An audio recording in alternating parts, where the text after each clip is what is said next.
Okay, up Cockerel, welcome back to another long-awaited video. It's been a while since I've uploaded a video, and today I want to start a new series. It's called Obstacle Breakdown. So today we're going to be breaking down this bad boy here, the salmon ladder. And so every week, hopefully, I'll make one of these videos and cover each of the obstacles or like certain techniques, like how to build up momentum or something like that for speed. Got two fence posts.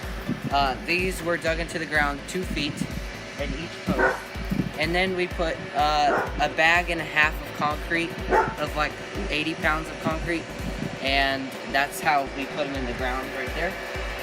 We just put them in the ground, let it sit, and then we got these fence posts in. They are about 3.5-ish feet apart. If you get it too wide, the bar bends. So I would suggest, but if you don't go wide enough, you don't have enough room to do the salmon ladder in. So I think this is a good area to do it in, but you also need a good bar, which we have conduit, but I do not suggest that. I suggest get aluminum bar. I know you probably won't be able to find that at your local hardware store.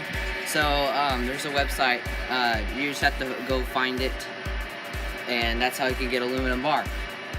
Next, we put spikes right here, but that's also a bad idea. Also, we put wood instead because we thought that would work because the spikes bend, the wood split. Okay, so we have to get some galvanized steel, square pipe, 1 inch by 1 inch, and that will make this way better in the future. So yeah, that's basically all the specs, except if you want, their rungs are about 1 foot apart, and because that's the regulation on this show, and it's 10 feet out of the ground, so you need 12-foot long posts. And yeah, that's all my information. I will talk about how to build this whole course that we built so far in another video, but I just wanted to tell you about the salmon ladder, and hopefully with this information you can build your own. We also put 2 eye bolts on each side of the top, at the top, and when we tied rope to it and we strung it through here, but the rope keeps breaking. And well, last time the rope was really good, except that the bar broke in half. So yeah, that's what we learned not to do. We need to get strong rope, and that's it. Okay, so now I'm going to show you how to do the salmon ladder. The first technique for doing the salmon ladder is just pulling up and bursting to the second rung.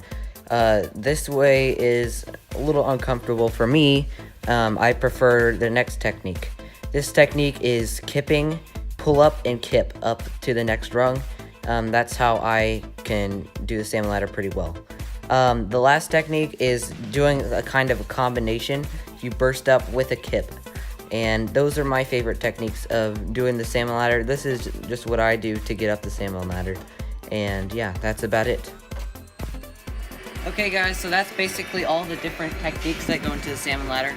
My favorite, as you saw earlier, was you have to kip up with pulling up. You have to combine the first technique, which is just pulling up and bursting to the top, or the other technique, which is just kipping and not really using a pull-up. But I like to pull up and then kip, and that makes it more efficient for me.